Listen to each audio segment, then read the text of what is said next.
Hello guys, so welcome back to the part fifth video of fluid mechanics. So in this video I'll see the application of Pascal's law or hydrostatics law. So as you can see, an open tank contains water up to a depth of 2 meter. Above it, an oil having a specific gravity is 0.9. ठीक है, for the depth of 1 meter, and find the pressure at the interface and pressure at the bottom. So as you can see, this is oil, this is water. 1 metre क्या ऊपर oil है जिसकी हमको specific gravity 0.9 दी है. Specific gravity क्या होती है? Density of oil upon density of standard fluid. तो स्पेसिफिक ग्रेविटी हमको कितनी दी? 0.9. सो डेंसिटी ऑफ ऑयल की निकालेंगे तो 1000 से मल्टीप्लाई हो जाएगा, मतलब 900 kg पर मीटर क्यूब आ जाएगा ऑयल की डेंसिटी. वाटर की हमको पता ही है 1000 kg पर मीटर क्यूब होती है. अच्छा, प्रेशर एट द इंटरफेस, जो इंटरफेस प्रेशर होगा बिकॉज ऑफ ऑयल की वजह से होगा. क्या होगा? रो जी एच. रो किसका हो जाएगा? ऑयल का. Density of the oil G into H. So basically density of the oil 900 into G 9.81 into H.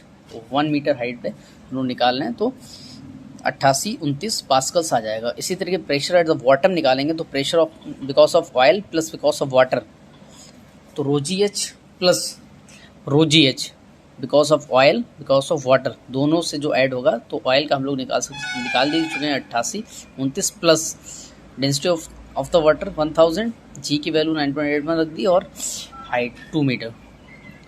तो ये हो जाएगा 88,449 पास्कल टोटल.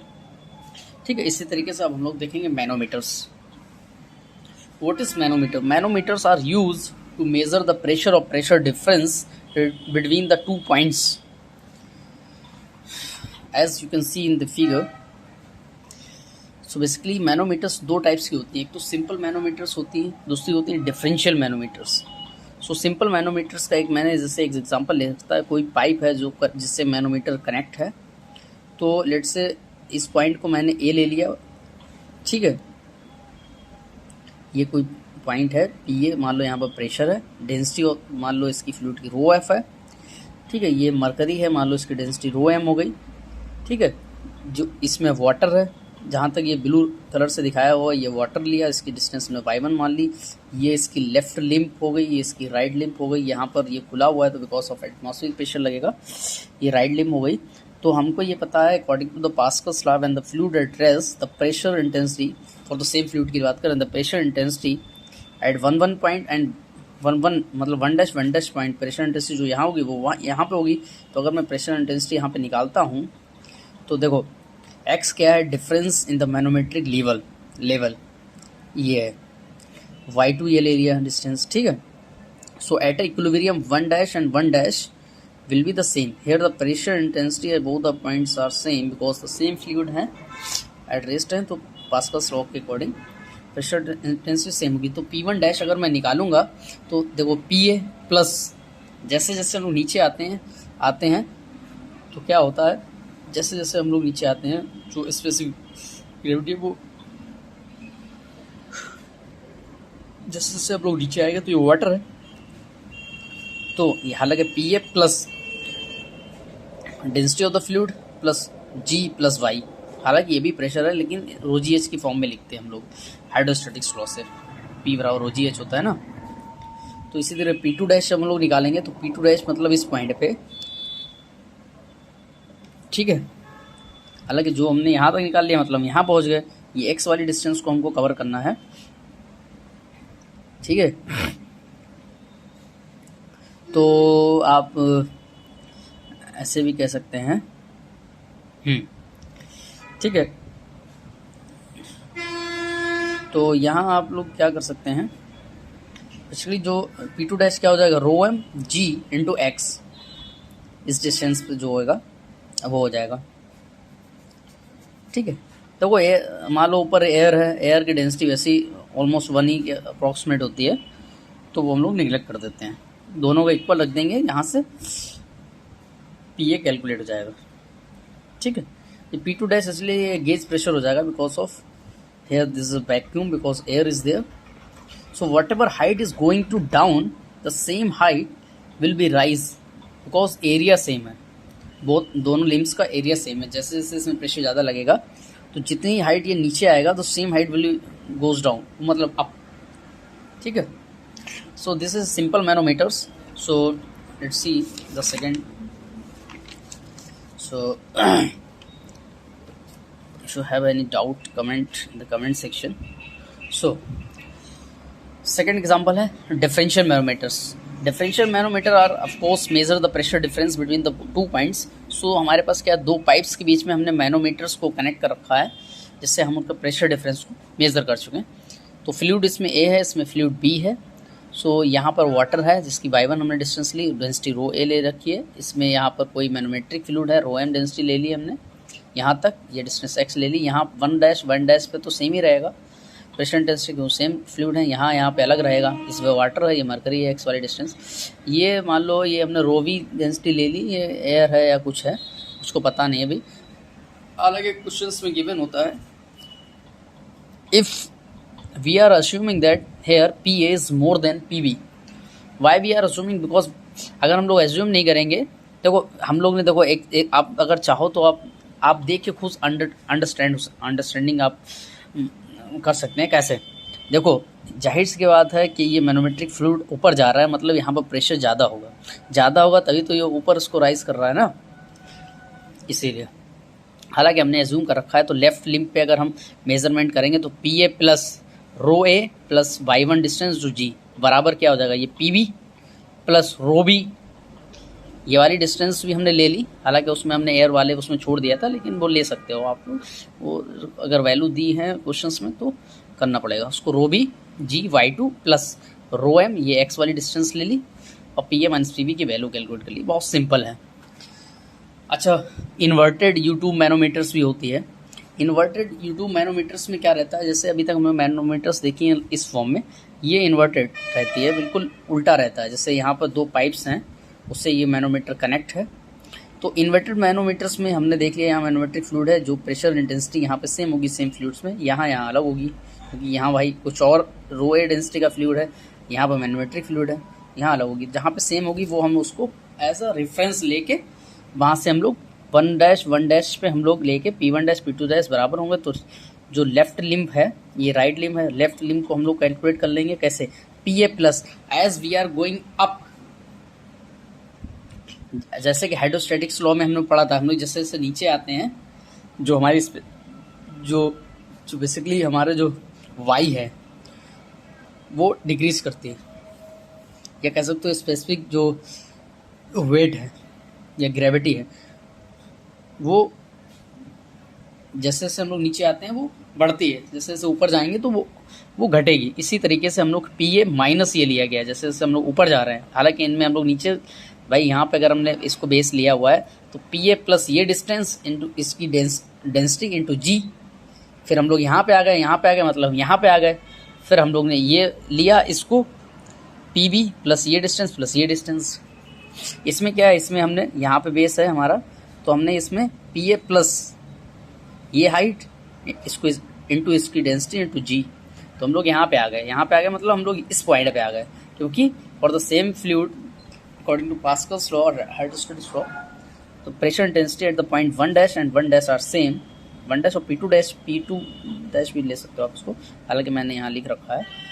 ठीक है, तो आप यहाँ आ गए, उसके बाद हम लोग यहाँ आ गए, तो इसको देखो P V plus right limb की बात करें माइनस रो वी y2, और रो वी हो गया ये वो डेंसिटी ऑफ द ये जो फ्लूइड है उसकी density, minus rho m manometric fluid density into g x. यहाँ से प्रेशर डिफरेंस आप कैलकुलेट कर सकते हो, वेरी सिंपल। कुछ मैनोमीटर सीरीज में दी होती हैं, ठीक है, तो उसको भी इसी तरीके से हम लोग कैलकुलेट करते हैं सिंपल से। ठीक है, तो ऐसा कुछ बहुत हाई फाई क्वेश्चंस नहीं आता, ये सिंपल क्वेश्चंस आते हैं मैनोमीटर से। तो बेसिकली क्या रहता है, let's take a one example so that you can understand proper way. So basically होता क्या है एक्चुअली, देखो फॉर एग्जांपल एक लेता हूँ, क्योंकि आपको थोड़ा जो है समझने में थोड़ा सा इशू अगर आ रहा है, तो मैं थोड़ा सा देखो, जैसे मान लो हमारे पास कोई जो है कुछ इस टाइप में मैनोमीटर दिए कि इस टाइप में मान लो आपको ये मैनोमीटर एक दे दिया गया है। ठीक है, मान लो ये जो है, मान लो इसकी इतनी हाइट तक, मान लो ये हाइट 3h हमने ले ली, इतनी हाइट तक ये रो डेंसिटी का इसमें फ्लूइड भरा हुआ है। ठीक है, मान लो इसकी हाइट मैंने जो है 1.5 ले ली, तो इसमें जो डेंसिटी का है वो इसकी जो डेंसिटी है उससे डबल डेंसिटी का इसमें फ्लूइड भरा हुआ है। बाकी जो नीचे का जो फ्लूइड है, ये h हाइट दी हुई है, h हाइट है, ऐसे समझो ये h हाइट का दिया हुआ है। ठीक, वो 3 रो डेंसिटी का है। क्लियर है ना? ये कुछ दिख रहा है ना प्रॉपर वे में? कोई इशू तो नहीं? ठीक है, तो basically 3 immiscible liquid of density rho 2 rho 3 rho are kept in jar. The height of the liquid in jar and the piezometer of the jar are given in the figure. Find out the value of, basically ये question हमको बहुत अच्छा question है, h/h की value हमको find करनी है। तो as we know the basic of the manometers, तो बेसिकली एज हमको पता है कि ये जो 3 डेंसिटी का जो फ्लूइड है, अगर यहाँ पे बेस ले लेता हूँ, ठीक है, यहाँ पे अगर मैं बेस ले रहा हूँ, तो बेसिकली मुझे ये पता है प्रेशर डेंसिटी यहाँ सेम रहेगी, क्योंकि सेम फ्लूइड है नीचे वाले में, यहाँ अलग है, क्योंकि डेंसिटी अलग है। तो मैं एक बार में ही लगाता हूँ। देखो रो जी एच, ये रो जी एच 3H का फ्लूइड, प्लस मैं यहाँ आया 2 रो और G इंटू 1.5 हाइट का H, प्लस ये वाला क्या 3 रो G, ये हाइट कितनी है? ये हाइट भी तो हमको नहीं गिवन है, H हाइट दिया हुआ है, ये H हो गया बराबर, ये किसके हो जाएगा? प्रेशर इंटेंसिटी सेम है इस वाली हाइट के, बराबर हो जाएगा किसके भाई? यहाँ भी तो 3 डेंसिटी का फ्लूइड ही तो यहाँ पे है, 3 रो G इंटू हाइट, बस कैपिटल H है। तो if you solve you will get the h/h, value is 3/3। ठीक है, तो वही सिंपल क्वेश्चन आते हैं मैनोमीटर से, but the thing is that you must know the Pascal's law very proper way, where you can apply the Pascal's law, आपको पता होना चाहिए सही से, और हाइड्रोस्टैटिक्स लॉ भी आपको होना चाहिए। ठीक है, तो एक क्वेश्चंस मैं बोल रहा हूँ आपको, जो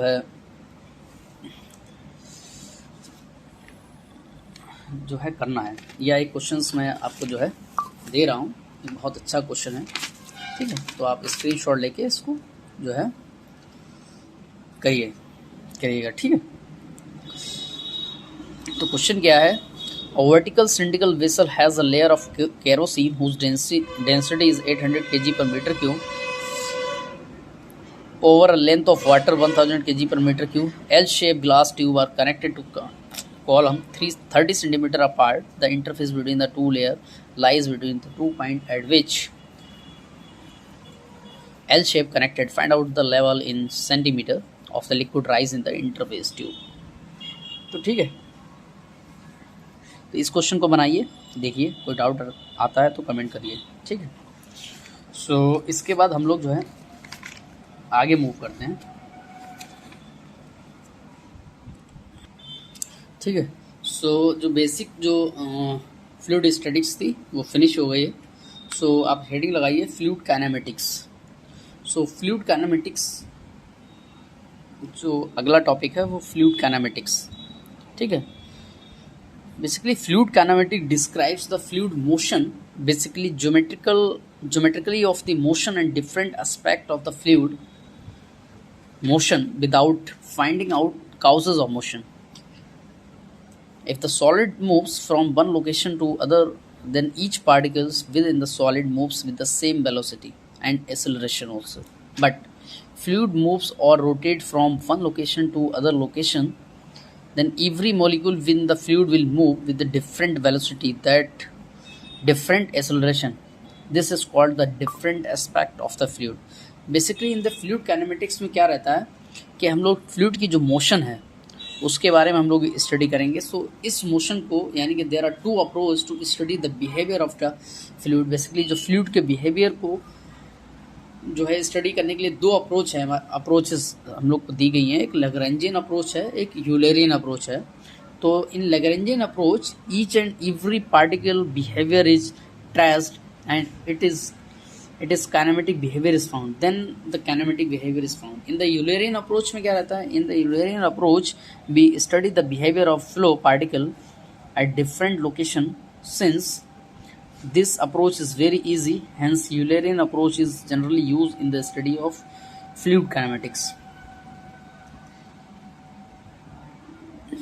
Basically Lagrangian approach में क्या रहता है? In the Lagrangian approach we identify the fluid particle by its initial position at a given time. So in the Lagrangian approach, here is the vector quantity S, which is a,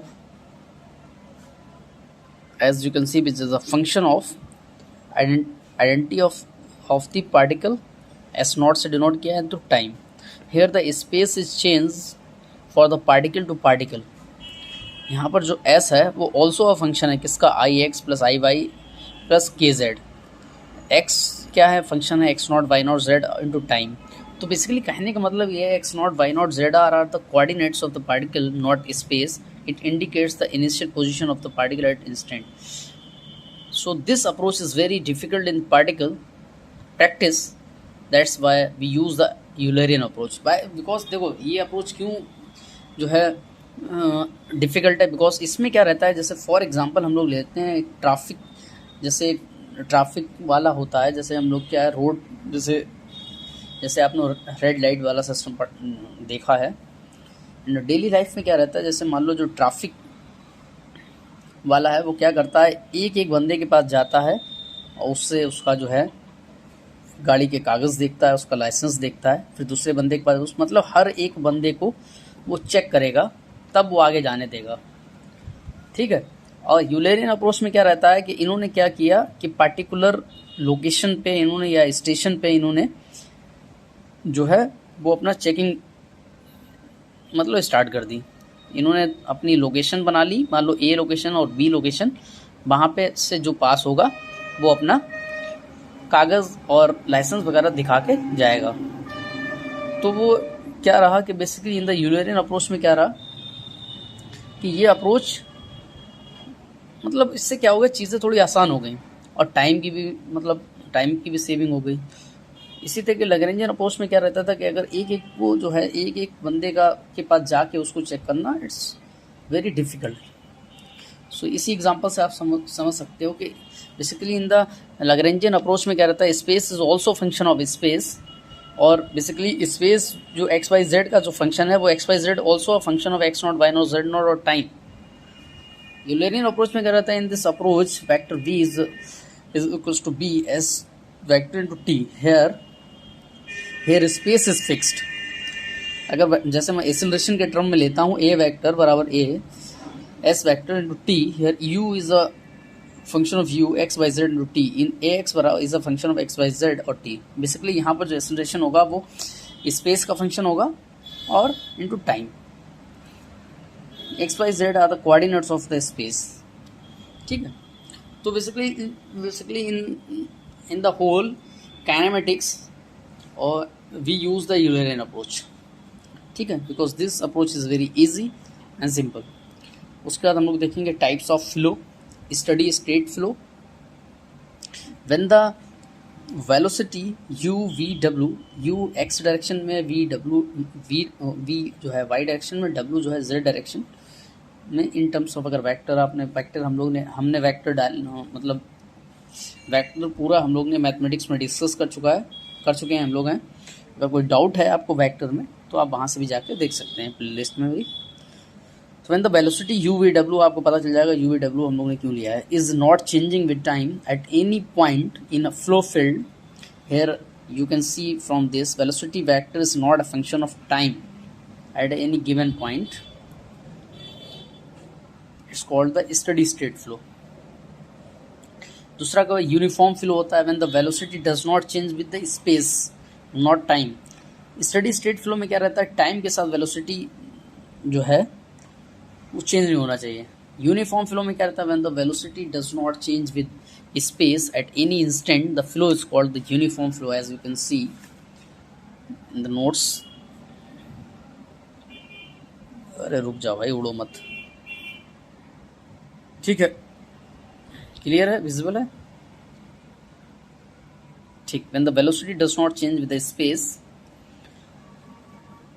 and time, that flow is called the steady state uniform flow. ठीक है,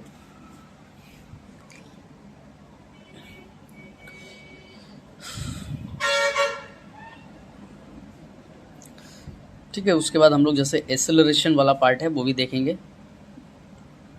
ठीक है, तो steady state flow आपका हो गया, velocity does not change with the time. Uniform flow क्या है, तो वेलोसिटी जो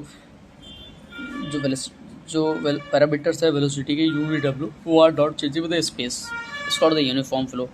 स्टेडी स्टेट यूनिफॉर्म फ्लो क्या है कि वेलोसिटी जो है वो ना तो स्पेस के साथ चेंज होगी ना ही टाइम के साथ। So acceleration of heading डालिए, as we know that u is a function of x y z into t। so total derivative मुझे पता ही है du, मैं क्या लिख सकता हूँ इसको, del u upon del x into d x plus del u upon del y into d y plus del u upon del z into d z plus del u upon del t into d t. So ए x acceleration क्या होता है, rate change in velocity d u upon d t. तो d u upon d t मैंने क्या किया, D T से divide कर दिया, यहाँ D x upon d T, यहाँ डी टी, यहाँ डी टी, यहाँ डी टी, यहाँ से मैंने क्या किया, डिवाइड कर दिया। अच्छा, इस डी टी से मैंने जब डिवाइड कर दिया तो एज यू कैन सी ये क्या हो गया हमारा, ये यू हो गया, ये क्या हो गया, यू एक्स हो गया, ये यू वाई हो गया, यू जेड हो गया। या आप ये कह सकते हो ये del u upon del x, u मतलब एक्स डायरेक्शन में वेलोसिटी हो गई, ये वी हो गई वाई डायरेक्शन में, ये वेलोसिटी जेड डायरेक्शन में हो गई, यू वी डब्ल्यू भी हो गए ना ये। अच्छा,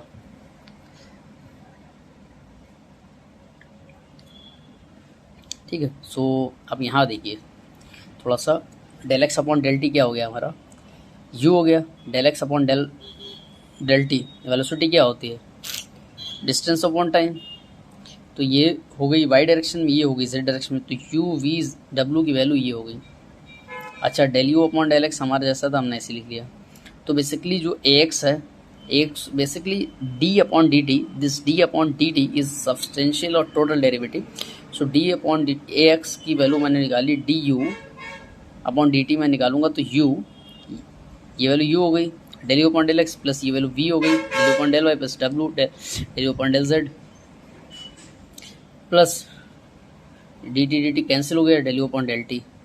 इसी तरीके से मैं बाई की फॉर्म में लिख सकता हूँ, बाई की फॉर्म में क्या लिख सकता हूँ, u del v upon del x plus v del v upon del y plus डब्ल्यू del v upon del z plus del v upon del T.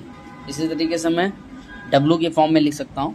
सो देखो लिखने का तरीका क्या है, u del upon del x bracket, अगर u मतलब A x की बात करें तो यू आप पुट कर दीजिए इसमें, plus v del upon del y plus डब्ल्यू del upon del z bracket plus del upon del t. अगर ए एक्स की बात करें तो ए एक्स का मतलब क्या, एक्स डायरेक्शन में जो वेलोसिटी है वो यू है तो यू पुट कर दीजिए आप, वाई डायरेक्शन में वी है तो वी पुट कर दीजिए, जेड है तो जेड पुट कर दीजिए, सिंपल है। अच्छा, जो स्पेस वाली जो वेलोसिटी है दैट इज स्पेस वाली जो मतलब कह सकते हो जो एक्सेलरेशन है वो कहेंगे कन्वेक्टिव एक्सेलरेशन। जो टाइम के साथ जो एक्सेलरेशन है, rate change in velocity is called the acceleration also. So this is the local or temporal acceleration. If the flow is steady state and uniform, then acceleration term is local plus convective.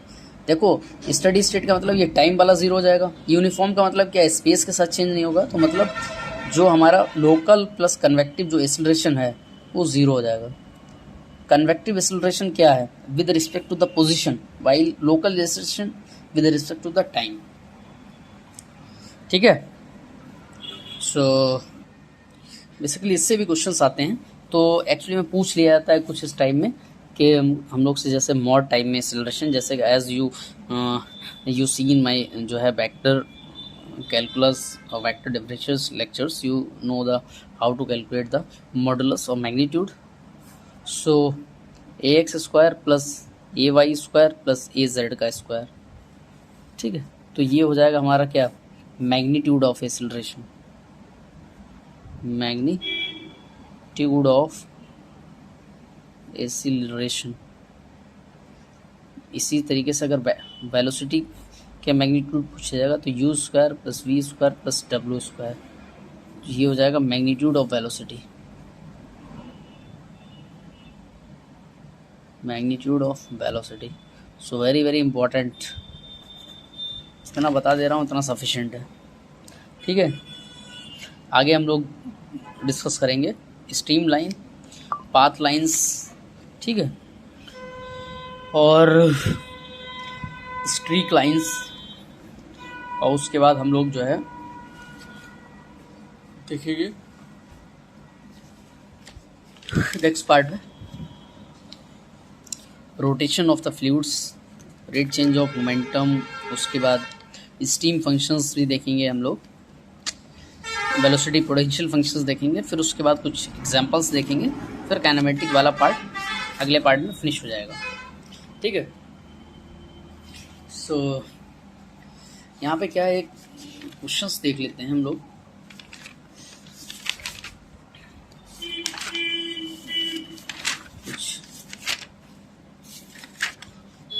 कुछ questions, अगर जैसे मैंने बोला था कि जो है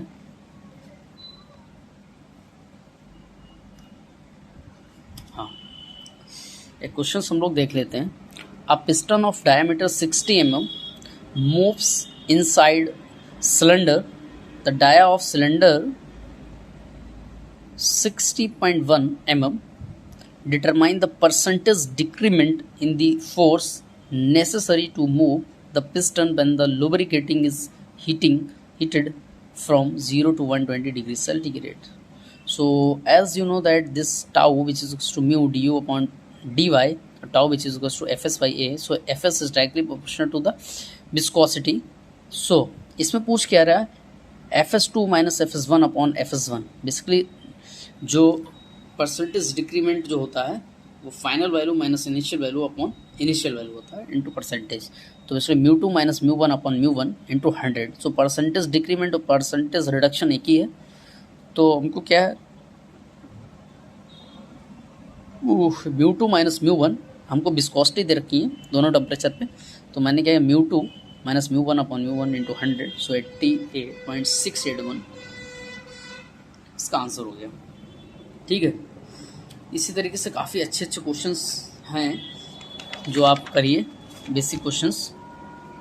ठीक है, और कोई डाउट आता है तो आप कमेंट करके पूछ भी सकते हैं, कोई ऐसा इशू नहीं है। ठीक है, सो देखो फ्लूइड मैकेनिक्स बहुत अच्छा टॉपिक है, इंटरेस्टिंग टॉपिक है। डाउट आए आप कमेंट करिए, मेल भी कर सकते हैं आप। ठीक है, सो I hope you can understand the fluid kinematics.